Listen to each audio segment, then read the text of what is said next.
Hey everyone, it's Peter Kerr from Rock Daydream Nation. Today I thought it'd be a bit of a fun topic to cover compilations.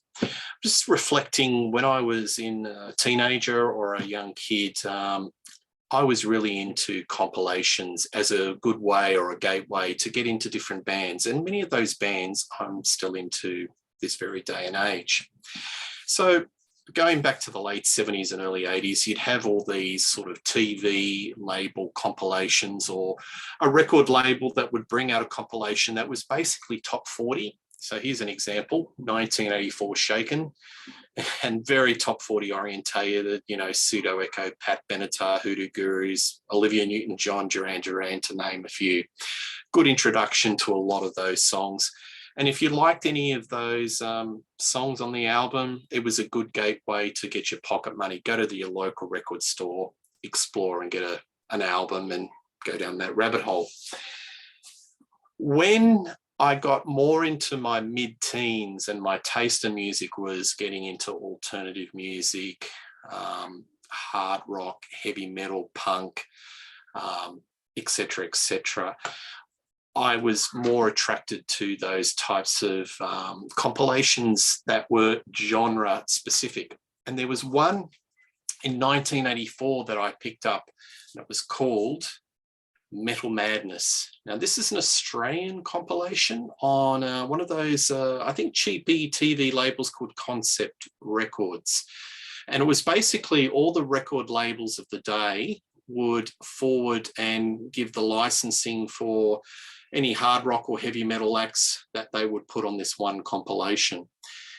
This is a killer album, and I'll just list a couple of the songs on each side that got me down that rabbit hole of heavy metal and hard rock, where I'm still well deep in to this very day. So like record one, side one, School Days, Wasp, Brain Shake, AC/DC, Bad Boys Running Wild, Let Us Live, Rose Tattoo, Bark at the Moon, Ozzy Osbourne, Killed by Death, Motorhead. Side two, Hell Have No Fury, Rock Goddess. Motley Crue, Shout at the Devil. However, if you can see here, Shoot at the Devil. Go figure that out. Masters and Slaves, Y&T, Back in the Street, Saxon. Then record two, side one, Deceiver, Sex Farm, Spinal Tap, Slam the Hammer Down, Slade, Head Scare, Titan, CC Shooter, Canned Heat. It's a real mixed bag. So they're putting a lot of what they think are hard rock, heavy metal. Midnight Maniac, Crocus, side two, Assault Attack, MSG. What a killer opening track. Scratch and Bite Treat, Throw a Party, Heavy Petting, Trashed, Black Sabbath, Get All Your Take, Kiss. Look, I haven't read out all the tracks on this album, but this gives you an indication of, some of the albums that were, some of the select tracks on this album, and some nice album notes. Written by Glenn A. Baker, who's the rock historian extraordinaire in Australia. So that really got me down the rabbit hole because the songs that I liked on this album took my hard-earned cash or pocket money and purchased individual albums. Like, for example, Assault Attack, which is the lead track on side two. Basically, I got that album and, it's the best MSG album. It's the one I love the most, and one that I listen to this very day. Deceiver, Judas Priest, opening track on side one, record two. That introduced me into classic Priest. Many, many songs off this, compilation got me into the world of these bands, and I'm in that world to this very day. So Metal Madness, don't know if you can find it. I think it's a little bit rare, but I picked this up out of a secondhand record store a couple of years ago, and definitely a very good compilation, and one that I still listen to this very day because it's a good, sort of mishmash of anything hard rock and heavy metal. The next one that I'm going to put forward is probably one of my favorite compilations of all time. And I bought this in 1986, and 1986 was a classic year for speed metal, arguably the greatest year for speed metal. And it was this Music for Nations compilation called Speed Kills, the very best in speed metal. So this album, I, Fair Dinkum, have worn the grooves. I have played this to death. It is played it to death in the day, and I still play it now. This introduced me to bands like Metallica, Slayer, Bathory, Exciter, just to name a few. And it's got some really killer sort of tasty tracks that they've included on this compilation, and some really interesting narrative. The notes are written by David Constable Bernardo of Metal Forces, and just to give you a bit of Exodus, A Lesson in Violence. Now that's a great introduction to that band, and they've put here raw energy but tighter than Dave Reynolds' wallet, music to nuke cities to. Destruction, now what a track that was. Bestial Invasion, Speed, total speed, horrid but amazing. Oh, I love this one. Bulldozer, Insurrection of the Living Damned, total Venom clones but better production. Then you had Metallica, Fight Fire with Fire, Slayer, Evil Has No Boundaries, Live, Black Metal Venom, Exciters, Riders from Darkness. That got me down that Exciter rabbit warren with Long Live the Loud, and then going in the back catalogue. Megadeth, Rattlehead, Celtic Frost. So this is a truly magnificent compilation. Great notes, cheeky sort of commentary. There's all the bands on that. And really the Music for Nations, what a great label that was. So again, it's a record that I don't see too much of these days.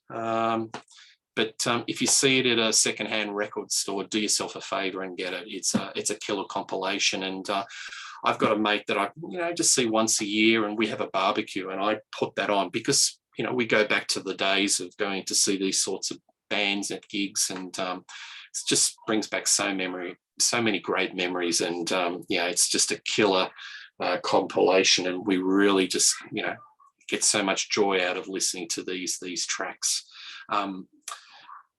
All right, next one.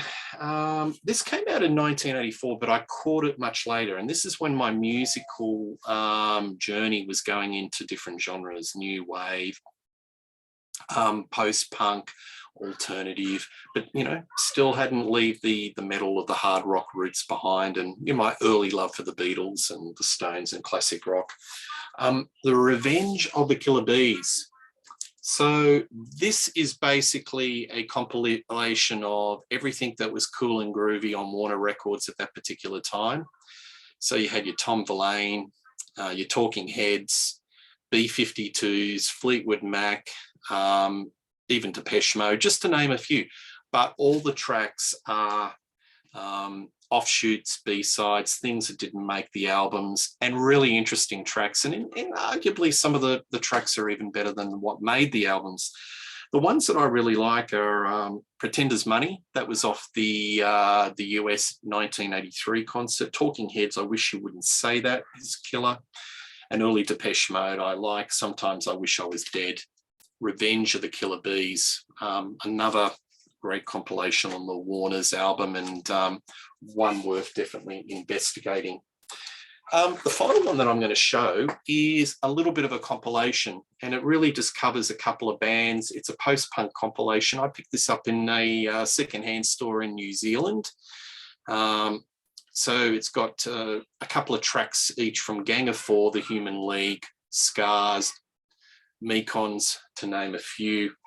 Definitely worth investigating. I've said in an earlier clip with Read Little when we did Joy Division and Gang of Four, how much I love Gang of Four. They, sort of, to my mind, revolutionized guitar music, where the guitars were used as percussive instruments, and it was just a beautiful discordant type sort of sounding songs. And the songs on this album are great. Gang of Four, Damaged Goods, Love Life, Anthrax, which is just one of their well-known ones, Animal Light Rifle. So yeah, check out this compilation if you see it. It's a bit of a post-punk gem, and it's got some great tracks. But as I said, I really gravitate to the Gang of Four, and that's why I purchased that. So there you have it. I'll probably do another show of like, because I've got so many fantastic compilations from the day, and still collect them now. Whether it's garage rock, whether it's psychedelia, it's just a good tasting dish to get into different bands and go down that rabbit hole of this wonderful musical journey. Plenty of stuff coming up on Rock Daydream Nation. I've got a interesting discussion with Tim Derling of Tim's Vinyl Confessions. We're doing the ranking the songs of Def Leppard, Hysteria, but we're putting it in a bit of a sort of a contextualizing the impact the album had on rock music. It's not a metal album, but it's a rock album, and yeah, just the impact it had on popular culture. So that was a really fun and interesting chat. And I'm going to probably do a part 2 of the 2x2 albums by classic hard rock bands that have sort of been left in the shadows, forgotten. And the ones I'll be covering are Led Zeppelin and Uriah Heep. So that'll be put up in the not so distant future. Please subscribe to Rock Daydream Nation, put your comments down, and yeah, I'll catch up with you very soon for a new chat. All right, see you later. Bye.